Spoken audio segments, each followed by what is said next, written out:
Am I the idiot for telling my son I'd rather have his ex-wife as a daughter than him as my son? 16 years ago my son Matthew had a daughter with his now ex-wife Josie. I have always thought of Josie as my own daughter, so when they divorced 7 years ago due to my son cheating, I was conflicted and disappointed. Josie wasn't particularly close with any of her family, so my husband and I naturally took them in. Josie was an angel. She had insisted that we didn't have to lift a finger more than before we had taken them in, and though she was hurt, she kept civil around Matthew. My husband and I held a huge hand in raising their daughter Ruth, because Matthew remarried less than a year later and now has a 4-year-old son after disowning Ruth. 2 years ago my husband was diagnosed with lung cancer. It was hard on everyone, especially Ruth. They were extremely close. She told him about her girlfriends and boyfriends before anyone else and has always wanted him to be the one to walk her down the aisle at her wedding. Matt rarely ever visited and didn't answer our calls, often saying that we had other kids, so it wasn't like my husband was dying lonely. Last night Matt stopped by to talk about inheritance. He never mentioned Josie nor Ruth and hinted that he thought he should get more inheritance than his siblings the entire time. My husband and I shared awkward looks until he decided to cut in. He explained that everyone would get a piece, but he'd focus more on Ruth and Bonnie, one of our other grandkids. Matt got angry and said that Ruth was just a bastard and that his son deserved more than her. My husband got furious after that and left the room saying that he wouldn't include Matthew at all.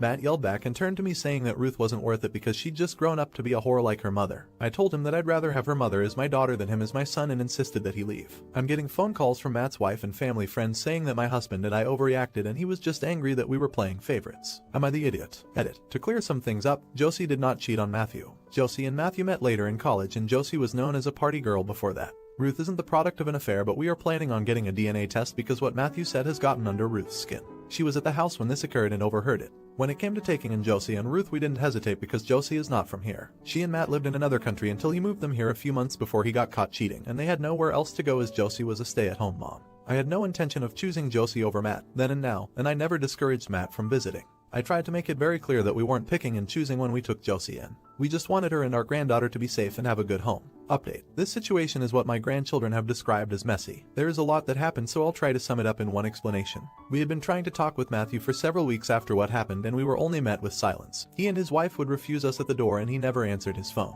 There was obviously something we didn't know from his side of the story, but we can't make a judgment based on what we could possibly not know. I sat Josie down and asked her if she knew what could possibly be happening. She never talked much about her and Matt's marriage and we never pried. Josie broke down and told us that their marriage wasn't great from the beginning and that Matt cheating wasn't something new and that moving here was because he told her he would stop once he was closer to his family. She says she never told us because she was embarrassed and she didn't want to turn us against our son. A few days ago, Matthew came by our house well after midnight while drunk. He insisted on talking, so I brought him to the basement patio. He told me that he thought Josie was cheating on him from the beginning but had no proof nor any reason to think it. He just couldn't think that such a pretty ex-party girl would stay faithful. Josie getting pregnant wasn't off track for their bedroom life, but he just couldn't believe it. There wasn't much sense to his words, but he did say she's so pretty and I love her so much. Why would she stay faithful? He started having affairs after Ruth was born and Josie knew she stayed because she didn't want Ruth to have a dysfunctional family. Eventually he started repeating that he effed up and being a crappy father is the only thing he's good at and that he can't disappoint anyone if there's nothing to look forward to with him. He said I'm an idiot and that's it, no changing it.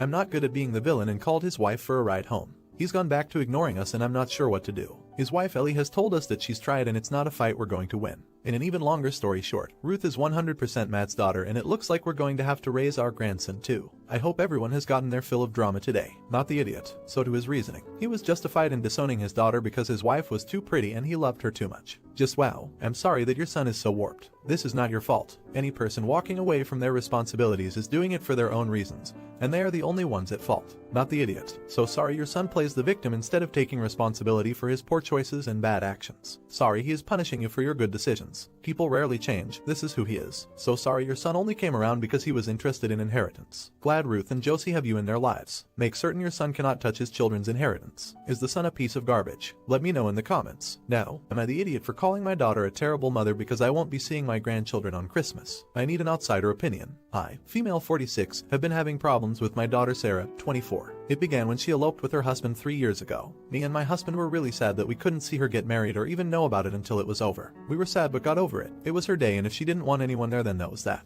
We talked on the phone or met up at least every week, so it was a huge surprise. Then they moved down 2 states. It would be a trip to visit, so we still talk on the phone more instead of visits. So for holidays we would visit or they would visit. This year at Thanksgiving she brought a surprise, her son Dave, 1 month. I didn't even know she was pregnant. We talked all the time and nothing. Again, it was sad that we missed such a large milestone in her life but didn't say anything. We were happy to meet the grandbaby. I called today to ask about what they wanted me to bring out for the baby for the Christmas visit, the old baby bed and whatnot. Sarah told me that they will not be coming up for Christmas. I asked if we were going down this year. She said no, it was just the nuclear family for Dave's first Christmas. I asked if we could FaceTime Christmas morning or that day to see Dave and their tree, and she said no. After that conversation, I talked to my husband. We are both sad again and tired of missing milestones in Sarah's life. I sent Sarah a text that me and her dad are going to take a step back. Low contact. She called and asked what this was about. I told her and it broke into an argument. That it is her life and she can do what she wants with her kid and so on. I told her she clearly doesn't want us involved in her life and that she was a bad mother. She called me an idiot. So am I the idiot here? I need a second opinion. Update. I took everyone's advice and it has been a long week for the family. I gave her a call after a lot of people asked me to reach out again and asked her straight up what she wanted. Did she want us out of her life? What is going on, and to please be honest. She was quiet for a bit and hung up after saying give her some time. I thought that was the end of it and she would reach out later or never. Well, on Monday she showed up at our house after an 8-hour drive. Sarah sat both of us down and told the full story of what was going on.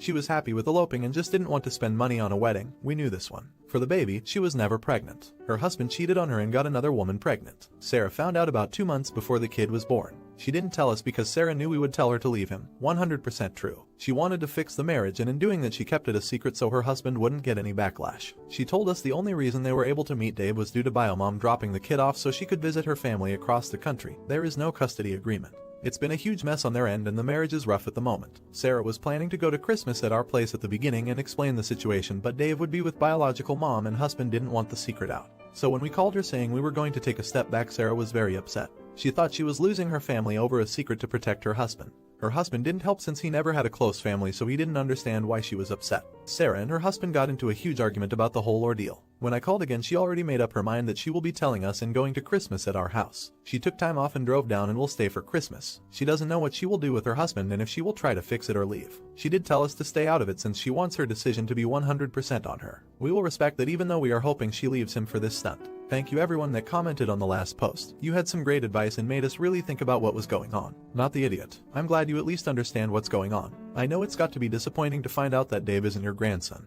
But your daughter was trying to handle things as best as she possibly could. Be supportive of your daughter while she's in your home. Do not offer advice unless she asks for it. Your daughter already knows your position. Her head knows you're right. Her heart is involved in this process, too, though. She just needs time to process what's happening and accept that she can't stay with her husband and think things are going to get any better with him. Did this grandmother cross a line? Let me know in the comments. Now, am I the idiot for choosing my stepsister over my real sister? I'm worried I destroyed my relationship with my sister. This past weekend, my female 18, bio sister Dan, female 25, got married. Some backstory is that my mom and dad amicably divorced when I was 8 and Dan was 15. My dad started dating my now stepmom when I was almost 9 and got married by the time I was 12. Stepmom had a daughter who moved in with us. Grace, female 18, is the same age as me. We never got along until around our mid-teen years, and I like to say that I have a bonus sister that I love with all of my heart. Unfortunately, Dan never liked stepmom or Grace. There was a big age gap and she never got over our parents' divorce. She never forgot about me when she went to college and eventually moved out and begun dating her now husband.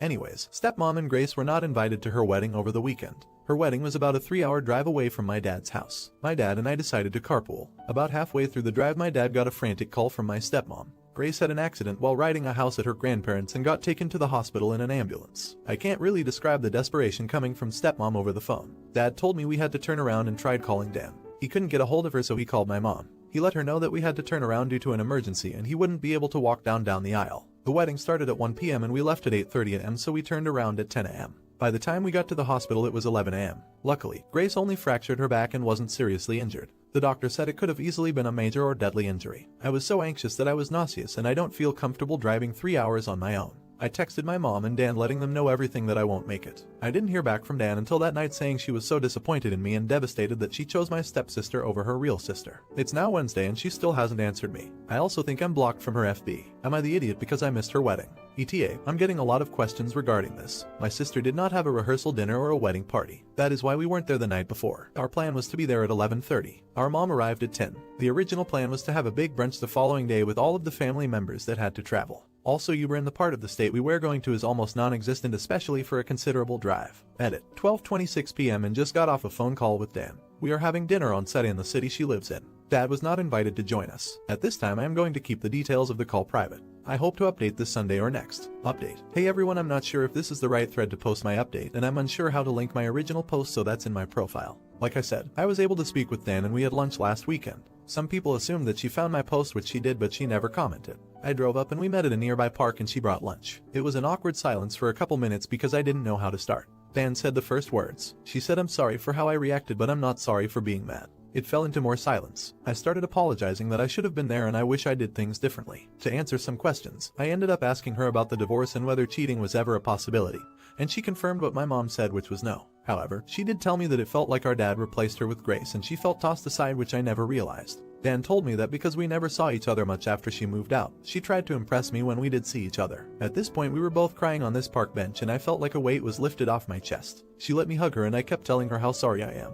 She doesn't blame me for not driving myself up, but she wanted me to still show up at the brunch. At this point in time she doesn't think she will be forgiving our dad soon or at all for that matter. She doesn't blame Grace and wishes her the best. Our relationship is a little awkward right now, but I'm going to be putting in a lot more effort with her. We've been talking on the phone and we are planning a little girls trip in the summer. For anyone wondering, Grace is going to make a full recovery. She is in a back brace for a few odd months, but as of yet she hasn't had any nerve flare-ups. My dad has been hounding me to make Dan call him, so I've been at my mom's still until my dad calms down. Anyways, I'm not sure this was the update a lot of people wanted based on the comments I got on the original post, but thank you everyone nonetheless. Everyone sucks here. Yeah, I don't blame your sister for her feelings about your father's family. It must have been so hard to see her dad and sister become so close with Grace. Your father should be walking her down the aisle, so this is hard to forgive. Tell your dad to respect this and give her space. It sounds like your relationship is not as close as she wanted even with all her effort, and she is grieving that. You're the idiot. You are very lucky to have a sister who is allowing you in her life. I would not be. Take this chance to reflect how you want this relationship with her to be and put in the effort like you said. Clearly you weren't before. In her eyes, you will be doing because second chances don't come this often. Although, I don't know how you'll ever make it up to her. It's a good start you aren't forcing your sister to contact your dad.